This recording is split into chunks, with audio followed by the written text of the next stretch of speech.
Jermain Charlo was last seen leaving a bar with her ex-boyfriend, Michael DeFrance, but she has never been seen since.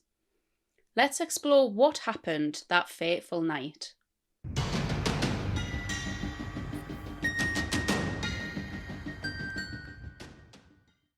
Today's case takes us to the Flathead Indian Reservation in Montana, where vibrant Indigenous mother of two, Jermain Charlo, lived. As the 7th anniversary of her disappearance approaches, her family continues to search for answers, facing countless unanswered questions, no solid leads, and no arrests. On the 15th of June 2018, 23-year-old Jermain went out expecting a night like no other.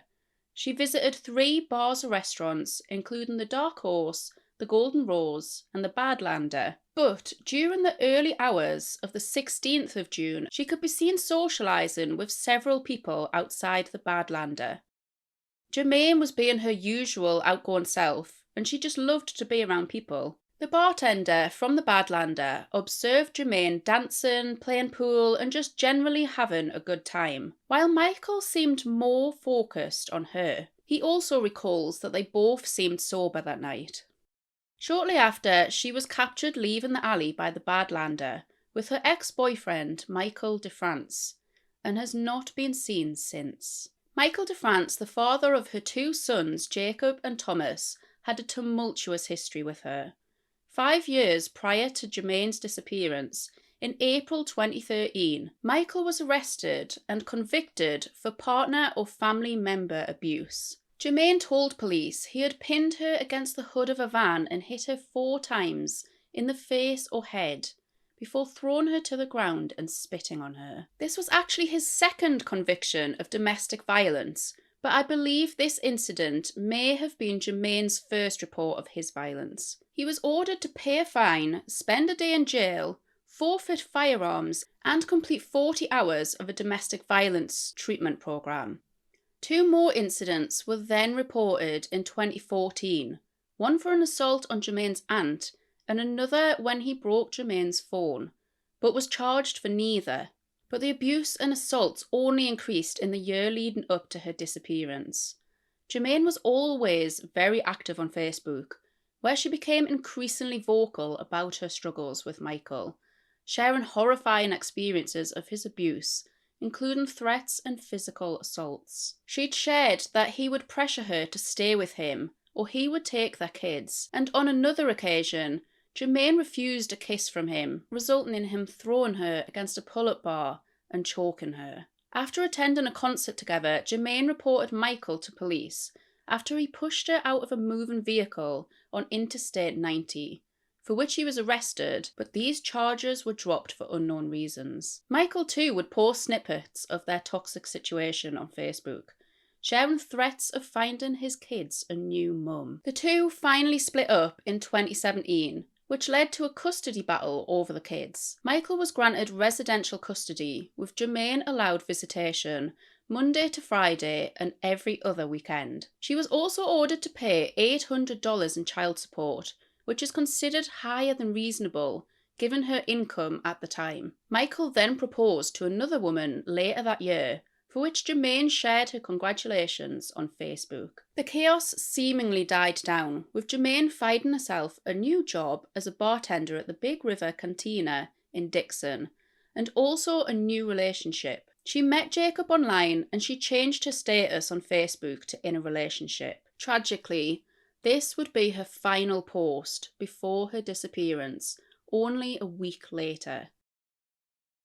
2 days before she went missing, Jermain and Michael reportedly attended a monster truck rally together, after which Michael dropped her off at Orange Street Food Farm. Jacob, her new boyfriend, saw her running down an alley towards his own apartment, where she explained that Michael had been yelling at her and asking if she had a boyfriend, while claiming that he wanted to get back together. Jermain wanted to keep her relationship with Jacob secret from Michael and planned to stay at Jacob's apartment the following night after her night out.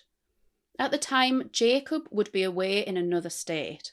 So, getting back to that night out, and Jermain leaving with Michael as seen in the footage, police obviously questioned Michael, But he had two different stories to tell, one of which he told to Jermain's family and another he told to police. Michael told the family he dropped Jermain off at Orange Street Food Farm, where she was going to meet a girl called Cassidy. But no one knows of a girl called Cassidy, nor heard Jermain talking of a girl with that name, so suspicions were instant. Then he told the police a different story, that he dropped her off about 8 blocks away from Orange Street Food Farm. 11 days later, the first search warrant was executed at Michael's home for Jermain's possessions, including her mobile phone. Photos were taken, but no evidence was seized. Jacob says he called Jermain that night, but he recalls it going straight to voicemail after only a couple of rings, which he thought was really strange and as though someone had actually ended the call. Records later determined that this was correct. The call was intercepted and sent straight to voicemail. What's even more peculiar is that Jermain's phone has never actually been located. Michael initially denied having it, but later admitted to having her phone when she disappeared. But he had destroyed it and disposed of it in Idaho. Also peculiar are the timings. Michael claims to have dropped Jermain off at around 1 a.m. at the Orange Street Food Farm, or thereabouts between the two different stories. But then both his and Jermain's phones were tracked to a cell tower miles north in Navarro, close to Michael's home. Reports say her phone remained active here somewhere between 2 a.m. and 10 a.m. So if Michael had dropped her off at 1 a.m, why was her phone pinging miles away? And why did he even have her phone in the first place? And then why would he dispose of it? Initially, detectives assumed Jermain may have been a victim of trafficking, but as time passed, they started to suspect they were dealing with a potential homicide without a body. Over the next couple of months, more search warrants were issued to find Jermain's financial activity and Michael's location from that time. They asked for 10 days of surveillance on his property, using infrared photography and drones, in hopes of maybe finding hidden buildings or bunkers that Michael may move to or visit to tamper with evidence. But no reports have surfaced on this, so it's unknown if the surveillance even ever took place. But the efforts didn't stop on discovering answers. FBI cadaver dogs discovered several items with blood on, which was sent off for analysis, but results came back inconclusive as the blood belonging to Jermain. Sadly, several heart-wrenching years passed with very little new information coming forward, in which time the family never gave up hope on finding Jermain. But in 2021, Michael was indicted on a weapons possession charge after being found with guns. If you remember, he'd lost his right to own firearms after his 2013 domestic violence conviction. He's been sentenced to 21 months in prison and will be supervised for 3 years following his release. While Jermain's family have found a little relief with his incarceration, it's bittersweet that it's not for her now presumed murder. Despite Michael being the last known person to have been with Jermain, he's never been charged with anything to do with her disappearance, which must be so frustrating for the family. Jermain's aunt has experienced very vivid dreams over the years that she considers to be a gift. After her grandma passed away, she had a dream that her grandma visited her to tell her that she had made it.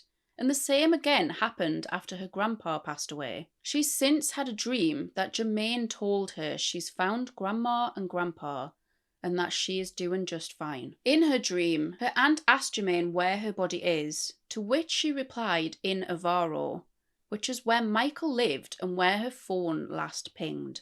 I don't know if this dream would offer the family comfort or even more frustration, to be honest, but I hope that they can finally get the closure that they deserve. It's just heart-wrenching knowing that her 2 sons are grown up without her, without their mum, who absolutely cherished them. She used to love taking them fishing and spending time down by the river.